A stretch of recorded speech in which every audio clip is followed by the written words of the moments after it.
الحمد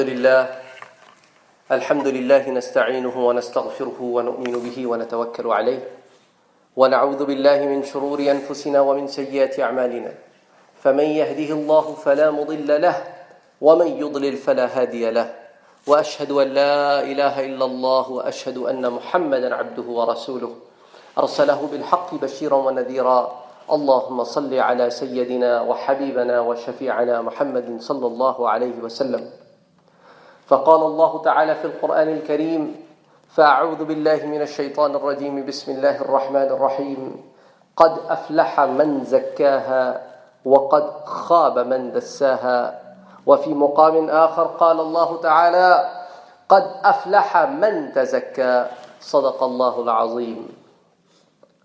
From the past few weeks we have been talking about the Tazkiyah of Nafs, the cleansing of the soul. And the idea is to have a self-improvement. Every day you look back at yourself and see how much have I improved from yesterday. What did I do today that was not in accordance with the Quran and Sunnah? And what have I done today which is in accordance with Quran and Sunnah? And what happened today that compelled me to pull me away from Allah subhanahu wa ta'ala and I fought back? And what compelled me to pull me away from Allah subhanahu wa ta'ala and I gave in? These are the kind of things that are self-reflection of a human being upon the actions that the person does at the end of the day. Now you have seen examples of people writing diaries to record the things that happened that particular day. Then we see people who make columns. And in every column they put things that they have done that particular day. This is not to show off to anybody. This is exactly to figure out where do I exist as an individual when it comes to abiding by the rules of Allah subhanahu wa ta'ala. This could be done alone, in your free time, anytime. Just have a self-reflection.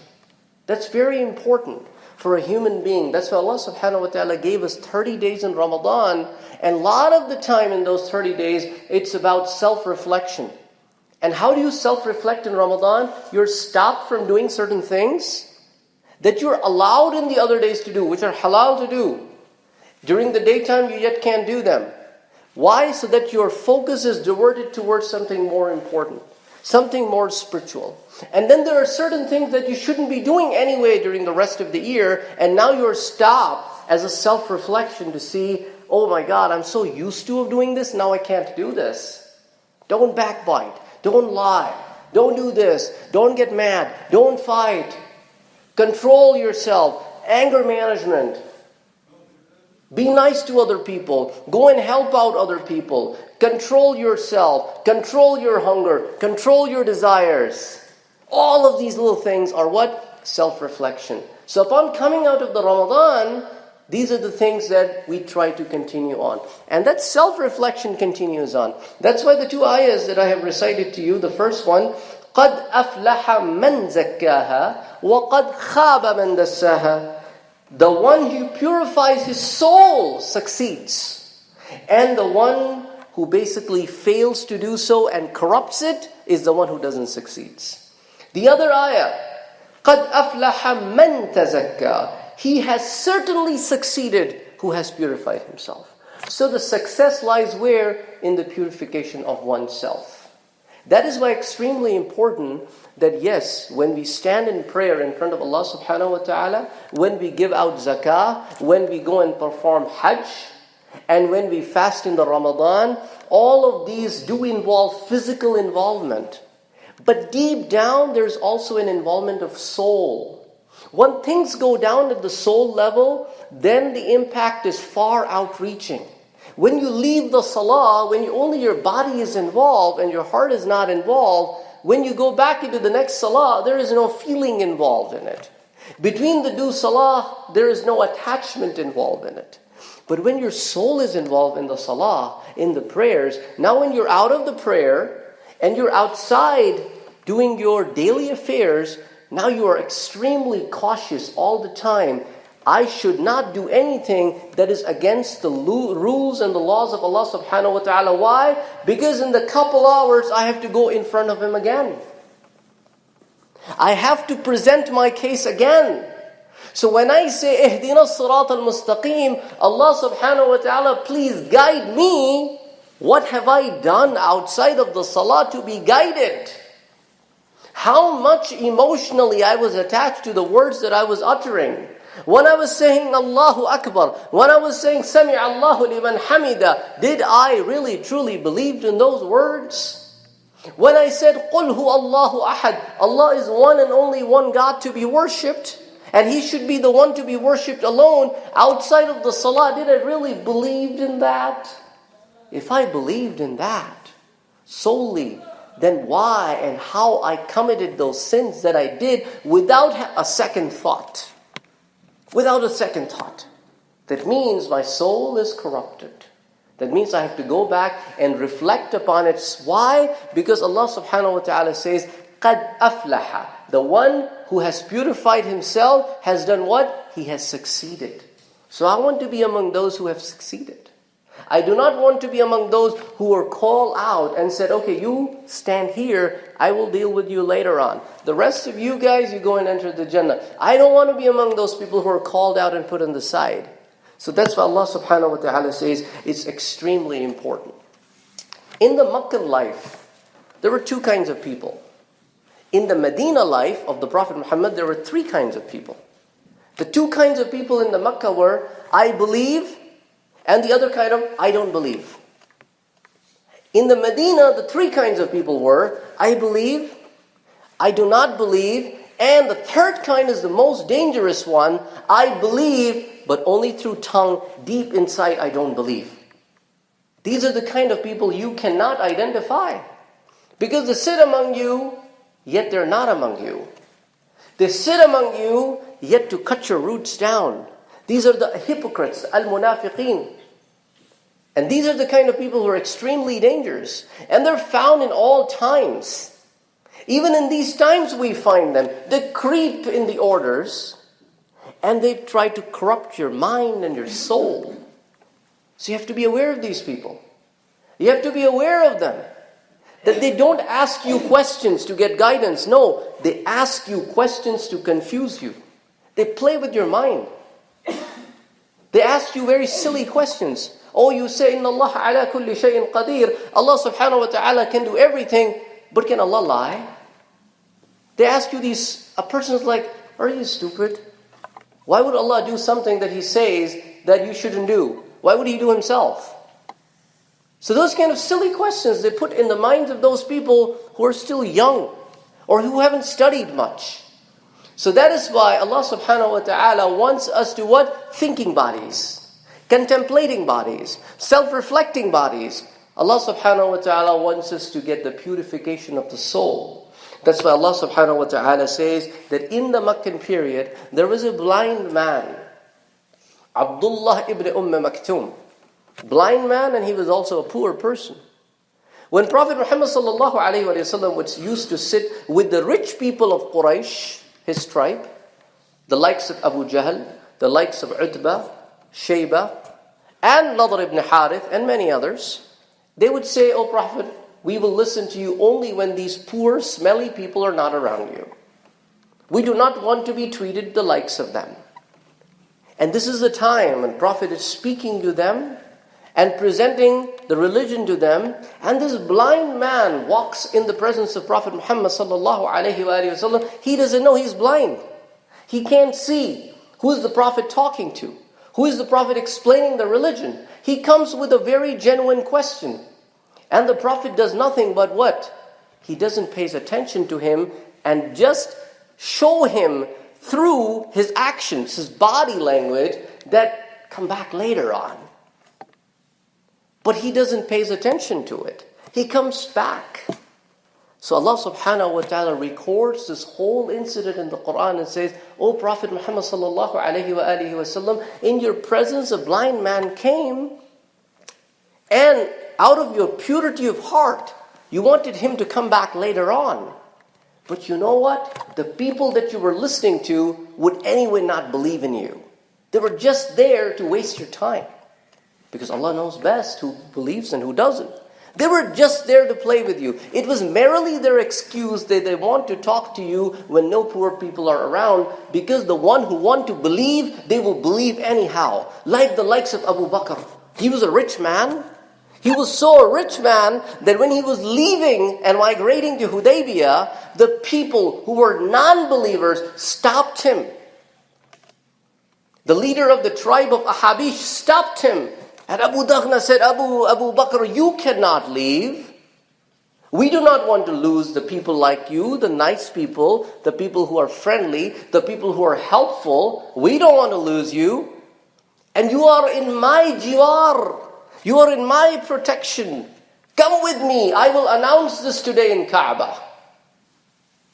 And why the non-believing person was so inclined to make sure Abu Bakr stays behind? Why? Because Abu Bakr's purity of heart, his selflessness, all the things he talked about Abu Bakr was the nature of Abu Bakr's behavior.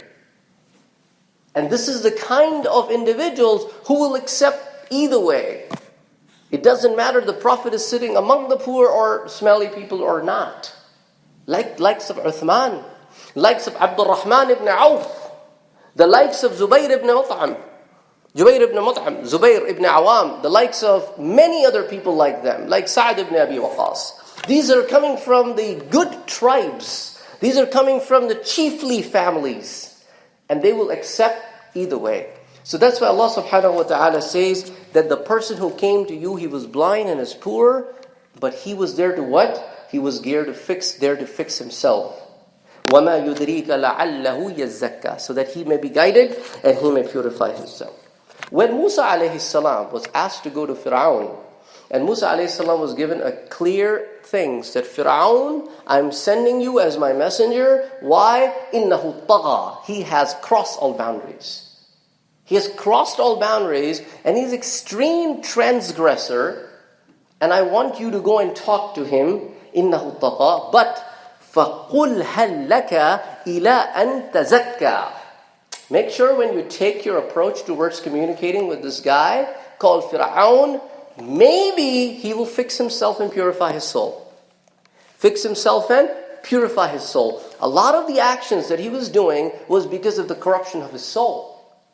That's why when you accept Islam, the first thing that you try to fix in you is your heart. And heart is where the purification lies. The iman, the belief is in the heart, not in the head. Head follows. That's why you will notice at times your head rebels against your heart. And your heart fixes it. Head says, how can you worship a God that you haven't seen? And the heart says, no, that's what the belief is like. ذَلِكَ الْكِتَابُ لَا رَيْبَ فِيهِ هُدًى لِلْمُتَّقِينَ. No, I do believe in it. These are the words of the God. This is the messenger of the God. You do not perplex me. You follow me. And those who just find their brains to be the only source of information, you will find them in philosophy, confused about the existence of God, confused about the creation of universe. You will find them extremely confused people who get close enough to the God, but yet not get to the God. Go and read Socrates, Plato, Aristotle. Read these Greek people, huge, big philosophers of their times. They got this close, but they were lost. If you look at their writings, you read about them, they would spend hours and hours on what? Self-purifications. They would go out in the public and say, define good. Because good is a quality, it's not a quantity. You cannot define good. Define good. And people will have different definitions of good. Define fairness. Different definition of fairness. Define righteousness. So Allah subhanahu wa ta'ala has given meanings to these words, which you and I were fighting about as to exactly what these words mean. So Allah subhanahu wa ta'ala, through the prophets from the beginning of the time, has been streamlining this humanity so that their thought process is fixed. That's why Allah subhanahu wa ta'ala says, you got to first believe, and then you do good deeds based on that belief. If you only do good deeds and do not believe in me, then you should not come to me and say, I want Jannah, Because you never believed in me. So when you never believed in me, why do you want my Jannah? إِلَّا الَّذِينَ آمَنُوا وَعَمِلُوا الصَّالِحَاتِ. And the one who believed and then they did the good deeds. وَتَوَاصَوْا بِالْحَقِّ وَتَوَاصَوْا بِالصَّبْرِ. And they were the one who steadfast and hold true to their grounds. Now there are a lot of bad things happening around us in the world, in the Muslim world. Look at the case of the leaders in the Muslim empire. If you put all these 56, 57 states together, may represent 1/3 or a little less than 1/3 of the world's number of countries, but they don't have any say. It's easy to put them aside by saying, I veto this. The 5 countries that have the veto power can turn down anything that you bring in UN. Why? Because you don't have a say. When you don't have a say, people don't listen to you. Why do I not have a say? Nobody talks about that. People just complain about, he's not listening to me. They're not listening to me. Now, why should they listen to you? What do you have to offer? What have you contributed in the last 500 years? The total number of research organizations in the entire 57 countries are less than the research institutions just in Japan alone. What are you talking about? How many automobiles have you produced? What medical instruments have you produced? What medicines have you given back to the society? You are only on the receiving end. And nobody listens to the one who is on the receiving end. Nobody. It is a wake-up call. You need to get back up. You need to get educated. You need to get somewhere so that people will listen to you.